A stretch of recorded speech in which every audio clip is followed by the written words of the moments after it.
computer. Okay, so without further ado, I would like to invite our speaker for tonight, Pastor Susan. Welcome. Okay, thank you. Thanks, Michelle. Such a pretty host tonight, new host. Usually I have the host, but tonight, since I'm speaking, thankful for Michelle for hosting tonight. Hi, everyone. Welcome, everyone. So good to see you. When we had started this series on Jesus and daily living, my husband, had asked me what if I would take one of the sessions and what to speak on.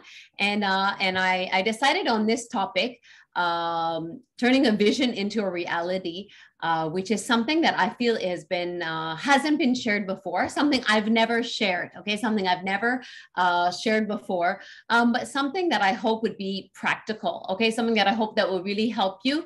Especially I felt as it's coming to the year end. So I don't know about all of you, but as it's coming to the year end, actually, I apologize tonight. I'm a bit dark, and that's because I'm not at home in my usual studio and office space.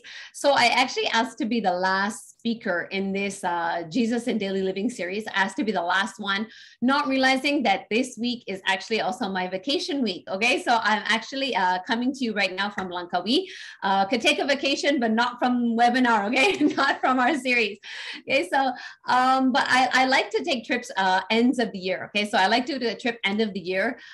Usually I take the time. I like to be thankful for all that God has done for the past year. And then it also gives me a time sometimes to pray and to think about the upcoming year. So even when I came here this week, I actually printed out like a calendar of 2022, and I'm praying over the year and then trying to think of my big plans and what are the things I want to do. But what I'm sharing tonight actually is more than just like planning for the next year or setting targets or goals for your life. Why I wanted to share this topic of a vision is because I'm a very visual person. Okay, so I like to have a picture. I like to have something that I'm moving towards and going towards. And I don't know about all of you, but I have met people in my life who have many dreams, okay, have many things that they want to do. And they talk about many different things, but they don't seem to actually do them. Okay. And I'm not asking you, don't think too hard about that person. Okay. Or don't come up with any names. Okay. But sometimes, we meet people who dream up a lot of things, but they don't actually do them, which is not what we want to do. And sometimes then some others don't really have any dream or any idea what they want for the future. So I think I found it very biblical in the Bible and very helpful to me to have a vision, to have a picture ahead of where we're going with our life. And then actually, hopefully tonight, we'll also discuss some of the steps to get there. Now, I am not by any way an expert on this topic, okay? Actually, I think I wanted to share on this topic because I feel that I've made a lot of mistakes along the way.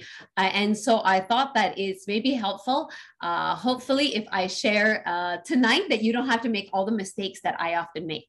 Okay, so I'm just gonna share some of my, my slides here with you tonight. Okay, so it's turning vision into a reality is the topic that I chose to speak on tonight. So first of all, maybe you ask, what is a vision? Is it something like people have a different idea of the word vision? So for myself, I say create a vision. It's more like a picture, okay? A picture in your mind of what you want to be. Now, it could be for next year. It could be 5, 10, 20 years down the road.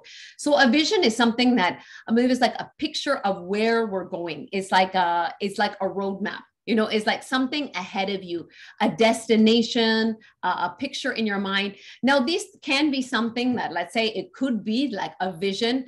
And there have been times, I've received actually a vision from God. Okay. So it could be like a picture or something, that I've received from God. And sometimes it could be something that maybe it's a dream in your heart. Okay. Something you haven't actually seen visually, like with your eyes or spiritually, but just a hope or a desire, an idea of what your calling looks like. Okay, so I want us, the first thing tonight we're going to discuss is creating that vision. Okay, so thinking about where do we want to be? 5 years down the road, 10 years down the road, 20 years down the road. And I always encourage as well, all of my Weebly Bible School students to think about this, to have a vision for their life, to have a picture of what do you want to be? Where do you feel God is calling you? And to have something in front of you to know where you're going. Because I think sometimes if we don't think about it, if we don't put effort into it, if we don't have something that we're praying about or are thinking about, then 5 years down the road, we may not be that much further from where we are now. So when we're creating a vision, but I don't want this to become like a very self-help kind of topic or something that we just think about ourselves. So I'm going to give some kind of guidelines, okay? Guidelines to make this what I believe is a vision that comes from God, okay? This is not a something we just desire for ourselves or out of selfish ambition. Okay, so actually in the Bible, I feel that there's a lot of weight put on vision. So we probably all know this verse, right? From Proverbs in the King James Version, it says, where there is no vision, the people perish. Okay, so it means where people do not have something in front of them, where people do not know where they're going. So we each need like a vision. We need to know where God is leading us. What are we moving on towards? So I also put on the translation from the TPT, the Passion Translation. Okay, the Passion Translation says, where there is no clear prophetic vision, people quickly wander astray. Okay, but when you follow the revelation of the word, heaven's bliss fills your soul. So it means that if we don't have a clear vision, if we don't know where we're going with our life, then we can quickly wander astray. If we don't know where God is calling us, if we don't know what we're moving towards, then sometimes we don't know how to align our steps accordingly. Like if you don't know where you want your life to go, then every opportunity that comes could be confusing because you don't know exactly which one you should say yes to and which one you should say no to, because you don't know where you're headed. Okay, so it's the same way as we're following, if you have a destination on a map, right? This morning, my husband and I went for a hike to go to a waterfall. So I knew where the waterfall was. So we chose our step and chose the route depending on the destination we were going towards. So it's pretty easy to choose left or right because we knew our end destination. And so it's the same thing in our life. If we're not sure where God is leading us, then it means every other opportunity or every other person that comes into our life can cause a lot of confusion because we don't know how to align with where we're going. Okay, so this verse has been important to me to always have a vision before me.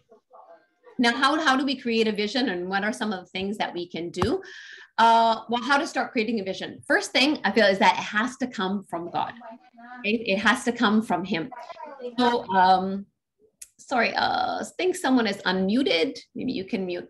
Okay, so it has to come from God. Now, it can come from His word. Sometimes you can just as I said, a vision doesn't always have to be something that you see, absolutely like a spiritual vision that you receive. It can be a picture. It can be a calling, something that you sense. It can be when you're reading His word. It could be something that when you're praying, it could be something that, you just feel His leading. You see something taking place and you feel like God is calling you in that direction. So really importantly, it has to come from God. And I think we need to also learn the difference between what is a vision, like something that is in your heart that comes from God, and what is just something you see like with your eyes and that you're like, oh, you're jealous of someone else and what they're doing, or something that you desire out of selfish ambition. So to me, a true vision is not just about us, okay, and what we can do. Oh, we all want to get rich, or we all want to be famous, or we all want to have something like that. But it's something that a true vision is something that comes from God. It's not out of selfish ambition. It's not just about us, but it's something that He is leading us. And I think for me, a lot of times a vision for me, it comes from just something in my heart, just something that I feel is important, something that I want to do. And it comes in that way. Now, second thing is, I say it should line up with your heart and your calling. So if we see, sometimes we can just see someone, right? Or we can just see something they have or something they're doing in their life. And we're, oh, I want to do that. But if it doesn't line up with who God has called you to be, or your talents, or what is in your heart to do, then it doesn't mean always that it's something, a vision that you need for your life. So for me, I find it's always important that when I have something that's, in my heart to do, or something that I feel from God, or a nudging or a tugging or something that I want to plan for in the future, I have to think quite clearly about it, because what I say yes to, and if I'm really deciding that's what I want to have happen in the next 5 years, then every other decision from then on is going to be affected by that. So I feel it's very important that we know that this is something from God, and that it should be according to who God has made us to be, okay, according to our heart and our calling. So we're not just saying yes to any big picture, yes to anything that anyone tries to sell us. I'm sure that you all have, someone come to you at some point and say, oh, you should take this position, or you should invest in this thing, or sell this product, and they try to sell you the dream. But we have to be very careful that not all of those are really what God has for us. Okay. And so it's also important to know who we are, and what has God put in our hearts, and the talents and the things that he's given us to do. And also, number 3, it needs to be bigger than just you. So when we're talking about creating a vision, this tonight is not about how to, say, I'm going to be famous, or I'm going to be rich, and make it all about you. We know, right? How many people are on the planet? There's 8 billion people on the planet, right? So for me, if you create a vision, if you create this life goal that is only about you, is only about you, it's very small. You're one person. Okay. So if your vision is just about you, then it's a really small vision. And I don't think that's from God. Okay. I see that when God gave vision, it's always bigger than us. Okay. That if we are blessed to be a blessing. And it's always about reaching out. And so, of course, we always remember the Great Commission. He gave us to go and reach the nations, or disciple people, and be a part of something bigger. So when we're creating a vision, we should stop and ask, who is this really about?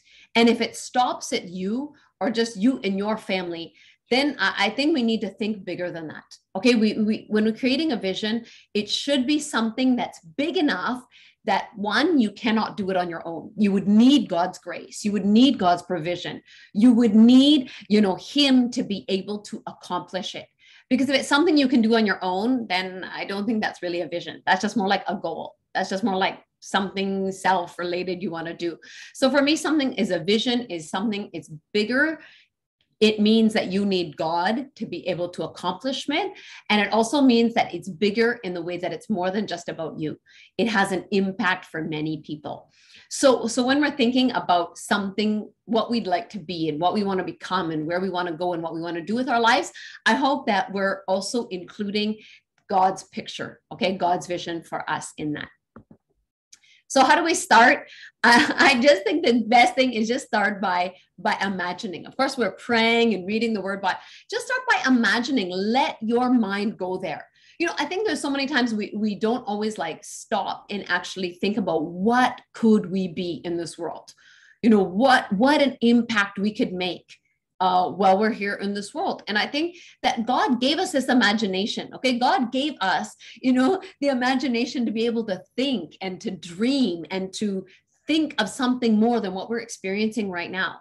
And I know that the last 20 months, has been quite hard on maybe on our minds and imagining things. But I do want to encourage us to dream again, to imagine. It starts here. And I think that if we don't start thinking about something, there's no way we're going to pray about it. And then there's no way we're going to act on it. So if we don't start actually imagining and picturing and thinking about what does the future hold and what is God calling me and what is a picture, what do I want to be, then we're probably never going to act on it. Okay, so what we imagine today, I think, is what we can become maybe 5 years, 10 years down the road. But if we never think about it, if we never imagine it and then pray about it and act on it, then maybe it never becomes anything. So actually, something that I feel is very helpful, if you want to think about it this way, is I've asked people this question. I'm amazed at the answer. Okay, so I want everyone to actually do this. I want you to just take a moment. Don't fall asleep on me, okay? But please, you can take a moment and even close your eyes, okay? And just think, what would you do if you had all the resources in the world? So it means if money was no option, if you had money, you had time, you had people, you could do anything. Okay. You're not held back. You have all the resources. What would you do with your life? Like really let your mind go there and picture. If you didn't have, if you had resources and you could do anything in the world, what would you do? And I know you're like, okay, Susan, I don't have those things. Yeah, I understand. Either do I. But this has helped me because I think so many times we're caught up, right? We're caught up in the here and now. You know, what do you need to take care of right now? What is the occupation or what is the career or the move you need to do right now? What is the daily task you need to take care of or a responsibility you have right now? But I think it's really important when you want to imagine, when you want to get God's vision for your life and see what future he sees for you, then it's important to ask, like, I think sometimes your heart's desires will really come out when you ask a question like this. It allows you to like go so much further than you would on a daily basis. So I have asked this question. I asked this question to so many groups and my students and all different things that I work with. And I have been amazed. Okay. I've been so amazed at answers that people came up with. Okay. Someone else is unmuted. So maybe you need to mute if you think that's yourself. And I've really been amazed at the answers and the things that people have come up with, the ideas that I never thought of myself. Okay. And so I think that if you didn't get there all the way tonight, then just take another time, take another moment at another time and do think about this.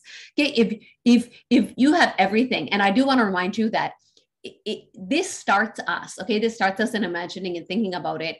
And then when you start to realize that, okay, if that is something I would love to do, then you can think about it. Then God is able to provide for it, right? So I have come up with, like, sometimes before I have thought, oh, I'd love to do, events that reach thousands of young people, especially in areas where the gospel has not been preached before.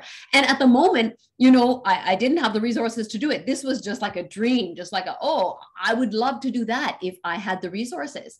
And the more that I thought about it and prayed about it, and I realized that actually that God could supply the resources to do so, right? So there's so many things that I have actually experienced that when I asked this question, it seemed impossible in the moment. But the more you think about it, the more you realize that if it's from God, he will supply the resources to be able to actually do that. So that's the amazing thing. When we're talking about having a vision, it's not about self accomplishment or self-motivation. But the amazing thing is that if it comes from God, he will take care of it and he will actually do it through us. Okay, so the first thing is creating the vision. Okay, let's see. Okay, second thing is, if you have a picture, you have a vision, you have, something before you that you'd like to be, is putting it before you. Okay, so reminding yourself about it, praying about it, making decisions according to that. And I think it's sad that sometimes people come up and they picture something and they have a calling in their life. They have a vision. They have something that they feel is like, wow, I would like to make this difference in the world. I would like to do this and become this and bless people in this way, make this available, but then they just kind of like let life go by and forget about it. So something that I have learned, and it's also a biblical principle, is putting it before you, reminding yourself. So it's actually written in the Bible in Habakkuk. Actually, it says, write the vision and make it plain on tablets. Okay. This is like stone tablets. Okay. But you could write it on your tablet, like your iPad or your laptop tablet today. Okay. Or your phone. And so he's saying that he may run who reads it. Now, this is also, if you're going to be a leader and you're wanting to project a vision to others, you need to be able to make it plain, write it down and make it simple enough.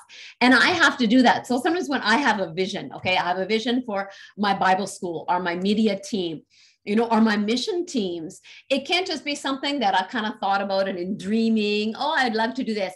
I have to be able to share it with them in a clear way. I have to be able to actually write it out. And something that I do every year is actually when I go into a new year is I actually have just a note in my phone and I write down like dreams of things that I would like to see happen. And they're probably not even possible to happen in that year. I've started this like 5 years ago. And some of those things I wrote down still haven't happened till today. But I keep it there so that it's something that I open up and I can remind myself to pray about. at least on a yearly basis, and remind myself that those are things that are in my heart. It also goes on to say in these verses, right? For the vision is yet for an appointed time. So what we receive like today, you have a picture, you have an imagination, you have a vision of like something you would love to do with your life. It probably won't happen tomorrow. Okay, especially if it's something big. It's something big, you need God to do it. It's something big that's going to impact many people, bigger than yourself. It's not something that's going to happen tomorrow. It has an appointed time. So it says here that it will not lie, it will tarry. So meaning it may take time, but it will surely come. So that's why I feel it's important that we write it down. It's important that you have it somewhere. So I've done this in different ways. I have actually a book sometimes where I write down different dreams I've had or visions that I've had from God, so that I can pray about them or remind myself of them, prophetic words, different things like that. I keep another one on my phone of different things that I desire, but I think it's important to keep ourselves remembering about it, okay? Because it may take time. It's something that's really big that you're working on. It takes time to actually develop and to happen, right? So an example I love is of William Carey. Now I shared about William Carey when we did missions one, right? Is that, when William Carey started having this vision or this dream to bring the gospel to Asia. Now he's in Europe, and at the time they only thought that they could bring the gospel to America. They didn't think of going to the East, and they said it's absolutely impossible to take the gospel to the East. And at the time, it did seem impossible. There was laws against it. His dad wouldn't let him go. His wife didn't want to go. He didn't have the finances. There was like everything against him. And he was just a shoemaker. Okay, he was not a famous person. He was not even an educated person at the time. He was just a shoemaker. But if you see this picture as he's making shoes, he has two things before him. Now, one is he's studying. He's got steps and he's studying languages and he's learning those things in front of him in studying. And another, as you can see, he actually took, at that time, they didn't have one map of the world. He took two maps of the world and made it one and posted it on his wall in his shoe shop. So even though his daily job was just making shoes, he had a bigger picture and a bigger vision that he was remembering every day. And I did this when I first came to Indonesia. I learned from William Carey, and in my bedroom, I actually bought 3 maps. And so I had one of like the local area that I was reaching. I had a map of Indonesia, and I had another map of the world. And just having those maps on my wall around me, surrounded by me every day, it just reminded me to pray for the different areas, who I wanted to reach locally, as a nation, even the world, the other countries that I wanted to reach, and just kept me every day remembering. And so, William Carey sat there for years making shoes, but he would pray over those maps, and he would even gather, the information about it and put it on those maps and think about it and study it. And eventually he got on a boat and he traveled to India and he brought the gospel there. And he stayed there for like 40 years, translating the Bible into over 30 languages. And it all started not when he got on the boat. Okay, it started the years of sitting there in the shoe shop. And so I wanted to encourage some of you today that you may be sitting there like in a job that you feel is not for you right now, and you're just trying to make ends meet and you're just going through your daily business. But I learned so much from William Carey that as he was just doing his daily, whatever he's doing, he's taking care of his work, but he had a vision for his life. He had plans. He had a calling on his life, and he put it before him every day. So every day he was praying and dreaming. So you can see him staring out the window like daydreaming, okay? He was doing his work, but at the same time, he was dreaming of the people he would reach one day. And putting that before him every day, eventually he took the steps, and he did go there, and he did take care of it. So that has been a great reminder to me. So first was creating the vision. Okay, so imagining, allowing God to use your mind to go further than where you are today, hearing from him. Second thing is when you've heard from him, you have a picture, you have a goal in front of you, is to actually write it down or to put it somewhere in front of you. Sometimes I put like notes on the mirror, or you can put it somewhere where you can pray over it and remind yourself. And the third thing is actually taking one step at a time. So this is where I've made a lot of mistakes. Okay, I made a lot of mistakes in this because I'm a procrastinator. So I love to dream. I'm a visionary. I love to dream. I love to think about what could God do? What change can I make in this world? And then I don't do anything about it. Okay, so which is really obnoxious to my husband. Okay, but I talk about it and I pray about it, but then I don't actually take the step. And this is something I've discovered. And this is where I want to help you all that. So many times I say, I don't know how to do it. I don't know how to get there. And maybe that's true. I don't know all the steps of how to get there. But what I've discovered is I usually know the first step. I usually know, like the first step is usually, for example, like asking someone who has done similar. Okay, maybe looking up the information of what is necessary, writing an email, making a phone call, and God is so helpful in these areas. So for example, like I remember I was in Canada quite a few years ago, right? And I was preaching at an event. And before I got to preach during the worship time, the local pastor actually stood up at this youth camp. And he said to all of them, like, take a moment right now and ask God, what's next? And just feel that direction in your heart. So I did it. Even though I was preparing to speak, I sat down and I also said to God, okay, like, what's next? And I felt God so clearly, like in my heart, I hear the words TV and media.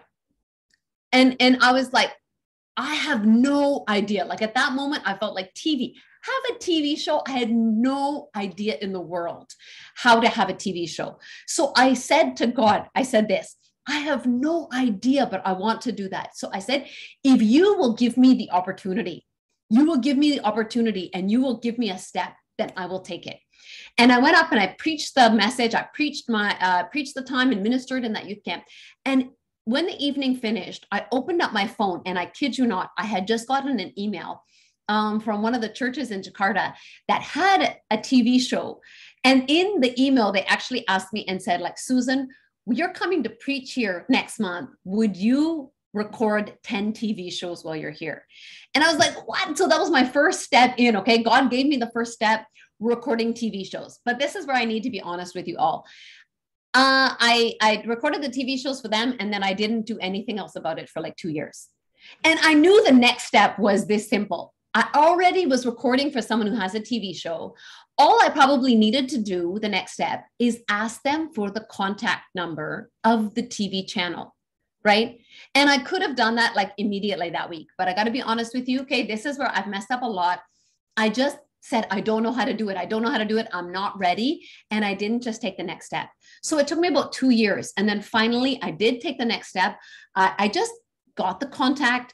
I called them up and asked, what would it take to have a TV show? Then they gave me the list. You need to record a show as an example. Okay, so you go to your next step, next step, next step. So I want to encourage you that you just take one step at a time. And there is like a zillion Bible verses about this. Okay, about walking with Jesus, about taking one step at a time.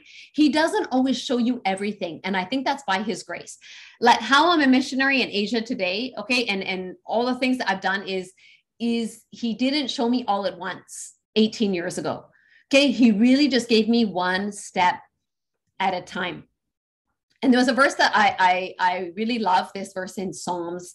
It says, righteousness goes before him and prepares the way for his steps. And I love that Jesus goes before us and prepares our way and prepares the steps, not just the way. Okay, and there's so many verses. I tell you, I shared you verses about like the way and God deciding and preparing your steps and running your race and all that about movement and following him. There's like a zillion verses in the Bible. Okay, but what I think is important to realize is that sometimes we think it's like the whole road, like it's like from point A to point B, you're done. But we don't realize is that most of the things that I've experienced is that it's a lot of little steps. And you may not know how to do everything. Like I didn't know how to do a TV show, but I just took one step at a time. And you know that this week, I just aired my 200th episode of my TV program. Okay, 200 episodes just happened today. That was something that when God spoke that word to me, it seemed so impossible to have 200 episodes on air. But today it happened. And how it happened is actually this, okay? taking one step at a time. Okay, so finding someone who had it, calling up the station, writing an email, recording a sample show, sending it in, fixing what they asked for, learning about how to do things, hiring someone, one step at a time. Okay, one step at a time. And today we had our 200th episode aired, and it's been amazing to see the response of like thousands of people calling in every month on our call center, and so many things happening. Okay, so yes, I'm not an expert on taking a vision and turning it into reality, but this is something that I wish more people had taught me. Okay, even if you're a procrastinator. And someone taught me this really important tip many years ago. They said that even if you just take like one small thing that only takes like 5 minutes that you do each day, that moves you closer towards the big things you want to do in life. Like our days are so busy with doing so many things, right? So it's important to make it manageable. Like, what is that one email? What is that one conversation you can have? I think first steps, yes, we don't always know the whole way, but something I realized is that God lights, he lights up our steps. He gives us enough that we can do today. And he doesn't always give us 10 steps, 20 steps, 50 steps down the road, because that could be really overwhelming. So I thank God for his grace. I really thank God for his grace that he gives us like the one thing to do. He gives us that far in advance. And when we've done the one thing, it usually leads to the next thing. So I would encourage you tonight, if there's something that you have had on your heart to do, you usually can do it. Like the first step for me, a lot of times is like writing the email, like asking someone about it, making the phone call, take the lesson, like learn the language, learn the thing, go back to school, something I'm doing myself right now, ask someone who has done something similar, schedule the time, like actually take the time away from your schedule to do something about it. That we usually know like the first little thing we could do. Open Google, look it up, right? Okay. I mean, we usually know the first little thing we could do, but we're like, no, I don't know how to do it. So I found that God leads us in steps, one step at a time. So I encourage you tonight, don't be like me. Don't become a procrastinator. Okay. Just take the step, because I've been so amazed when I take the step that God's grace and favor is so amazing. It's just really incredible how it works. And then my tip is, when you've taken the first step, is then keep taking steps. Okay, so just keep walking with him. I put here that visions can be born in a second, but may take a lifetime to fulfill. You can have a great picture of something that's, wow, I would love to do that, but it probably is not one big step. There are times I took big steps, open a Bible school, or, start a TV show, send out mission teams. But a lot of it was like thousands of little steps. And something that I find is that a lot of people who don't accomplish, the big dreams and the visions that they have, it's because they don't take the daily little steps that are needed, to keep walking it out. So many people have a big dream and a big vision, and they see it and they get excited for like a week or two, and then it's gone. Okay. And then they don't do anything about it. So I think it's really important, take the first step, and wherever God is leading you, wherever you see the next step, then you just keep taking steps. And slowly but surely things happen. I actually received like a vision from God one time during a prayer day I had with my students, and I saw a new building that he had for us. And at the time we were in this really small, like really skinny little building that we could not fit in. And it was really not great for doing classes and everything. And even we borrowed it from a church. It was the Sunday school room. So this Bible school classroom was like painted fluorescent green and pink with flowers on the wall. Okay, really did not look like a Bible school. But we used it as long as we could. And when we were having a prayer day there one day, I received a vision from God for a real building, a real site for us to develop, and then bigger to allow more students to come.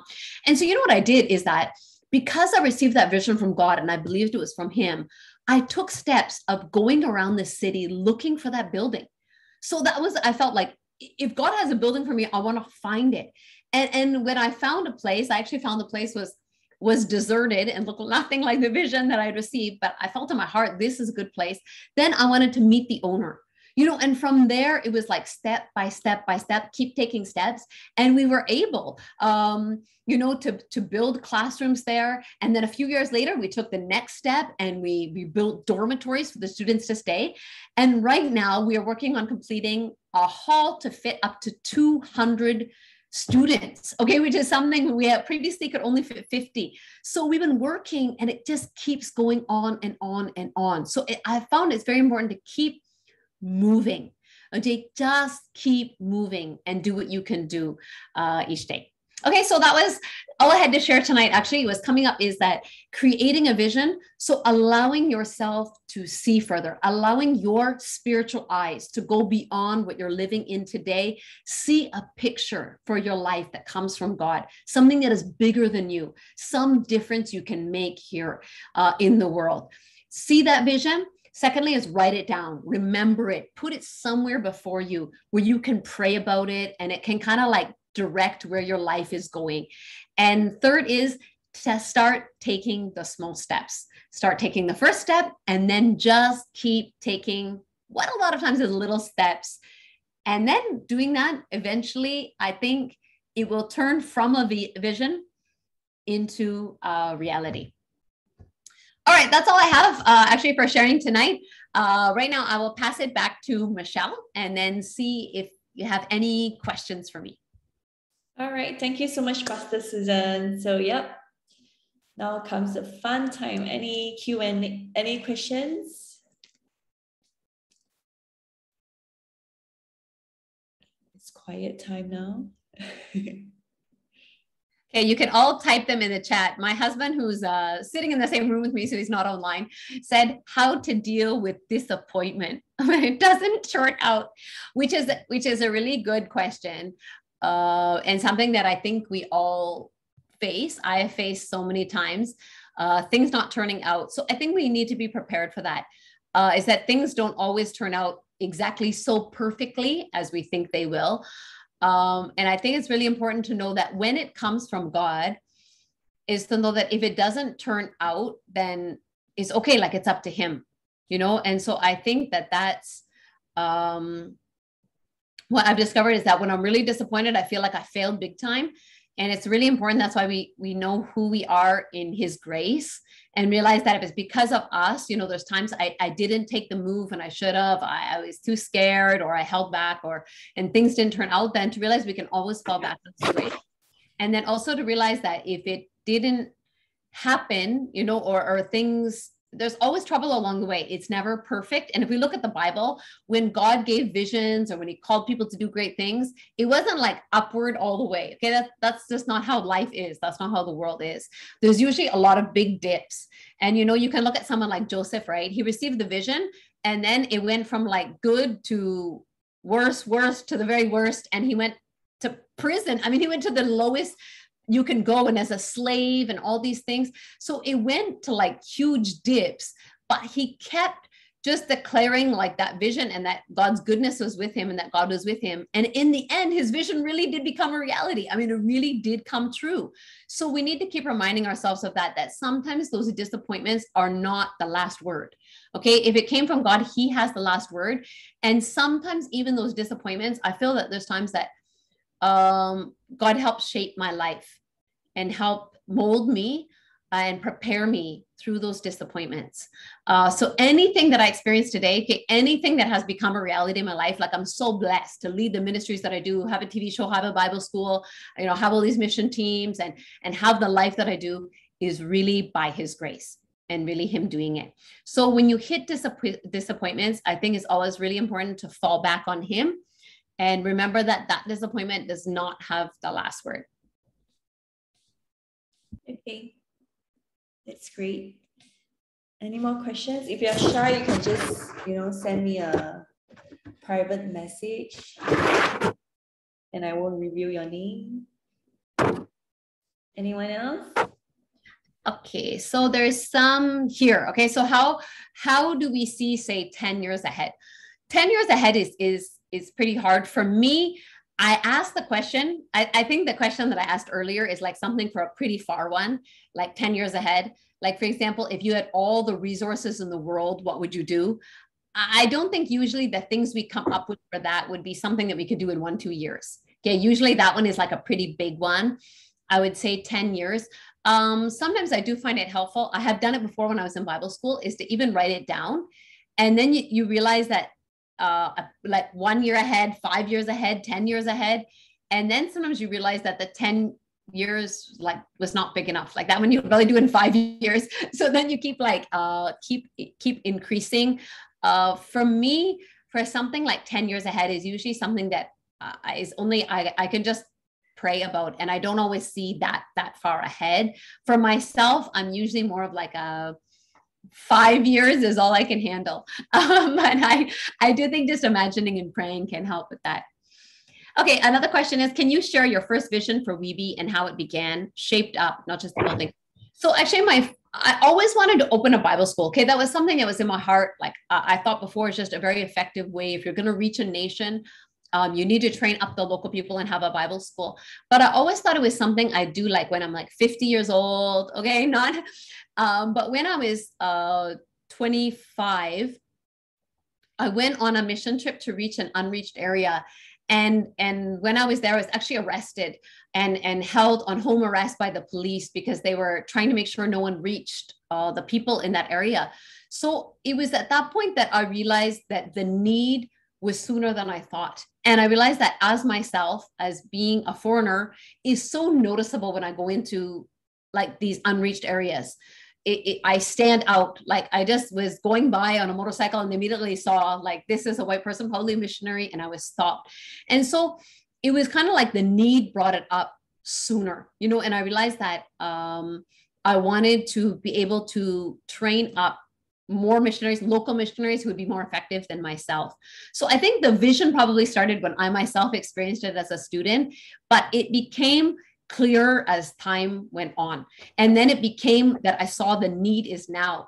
And I think that's something I want to encourage us is that like, don't wait and think like, oh, when I'm retired, I will do that. Or when I have most experience. So I always thought I'll open a Bible school when I'm like 40 or 50 and I have enough experience. But I ended up actually working on it and opening it when I was 25. And when I opened it, I only had 12 students. Okay. In a lot of years, I really started really small and really simple. And this past just October, we now have 3 campuses. So we just opened another physical campus on the other side of the country in Papua. And then last year we opened our online campus as well. So we now have 3 campuses we're teaching. And so I think that it started as something that was something that was always in the back of my mind. But then I think we need to be aware when God brings it to the forefront and reminds us something to be sooner. Okay. Yeah, there's another question from Rep and Joyce. Okay, did you experience to be at a crossroad toward your vision, and how did God lead you to the right path? I think, yeah, I've definitely been in crossroads. Okay, so a big one would probably be when I met Clint and then like decide, do I move and do I leave Indonesia and do I move to another nation? That, for example, that was a really big crossroads for me. Something that was really, really big. And I think, again, God's grace really helped me. The peace of God is really amazing. So I was leaving my comfort zone. I would be leaving, you know, somewhere I felt really comfortable. But I think that God gave me a peace in my heart that I could move my home to another nation, but it didn't mean I was leaving my calling in Indonesia. You know, to realize that I could be caught up in the daily things there, but to actually move away, and then in that case to be able to have a bigger vision. You know, not being caught up in the daily problems, but being able to see the big picture of things. So I'd say that God led me in those crossroads with his peace. So I still have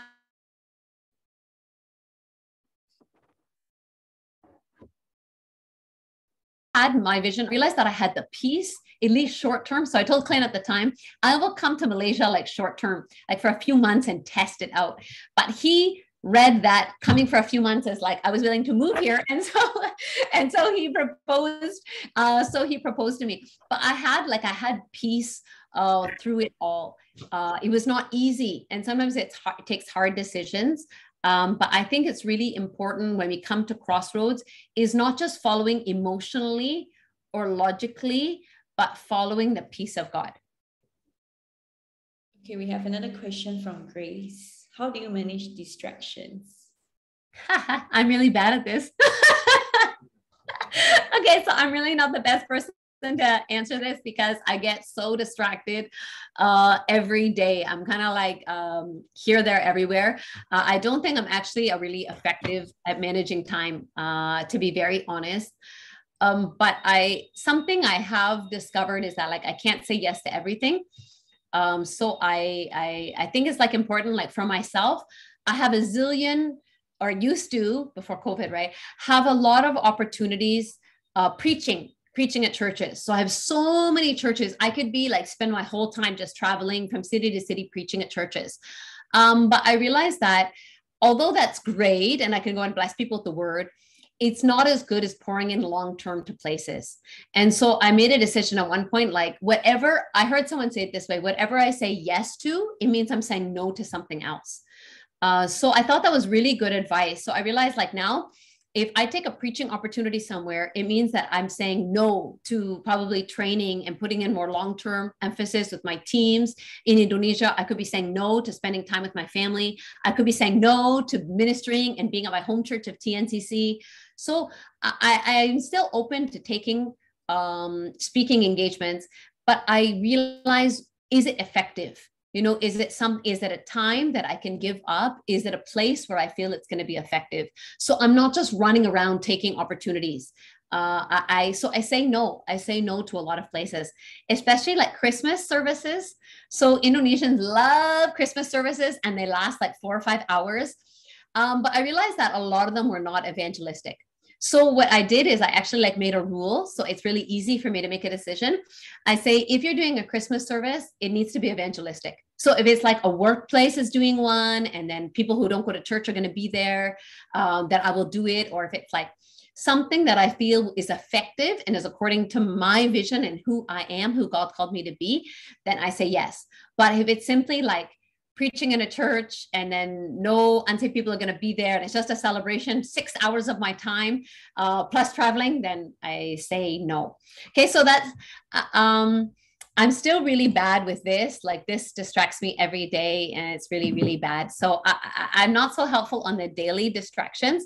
But something I have done, which is helpful, is like I give myself a time limit, or if I really need to get something done, let's say I'm writing something and I really need to get it done. If I can't get it done at home, I go to like a cafe and have a coffee, and I don't let myself go home until it's done. And you'll be surprised at suddenly how fast you can work. Okay. Your battery's running out on your computer and you want to go home and like do something else.